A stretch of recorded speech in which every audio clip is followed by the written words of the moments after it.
یہ سردیوں کی ایک خاموش شام تھی. کہیں دھند تھی، کہیں خاموشی، کہیں یادیں اور کہیں ایک بند دروازہ. اسی دروازے کے پیچھے زہرا بیگم نے زندگی کا آخری خط لکھنا شروع کیا. پیارے فیضان، شاید یہ لفظ تمہیں برسوں بعد سنائی دے، شاید کبھی نہ دے. تم ہمیشہ دیر سے آئے. یہ خط بھی تم تک دیر سے پہنچے گا، یا شاید کبھی نہیں. 40 سال ہو گئے. 40 سال پہلے کی وہ دوپہر جب تم نے کہا تھا زہرا بس ابھی آیا تمہیں لینے، اور میں نے تم پر یقین کر لیا. بیوقوف تھی نا. پھر وقت گزرتا گیا، دن مہینوں میں بدلے، مہینے برسوں میں، اور تم کبھی نہ آئے. اماں کے آنسو ختم ہو گئے، ابا کی گردن ہمیشہ کے لیے جھک گئی، اور میں ایک تماشا بن گئی.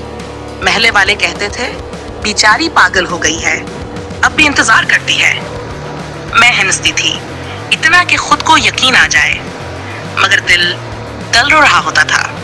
پھر ایک دن خبر ملی تم انگلینڈ میں ہو، خوش ہو، کامیاب ہو، شادی بھی کر لی. بس وہ دن آخری تھا میرے اندر کی زہرا کا. پھر بھی ہر جمعہ سفید دوپٹہ اوڑھ کر دروازے کی طرف دیکھتی تھی. بس یوں نہیں، کبھی تم واپس آ جاؤ شاید. اور آج جب زندگی کی سانسیں گن رہی ہوں تو سوچا آخری بار دل کا بوجھ ہلکا کر لوں.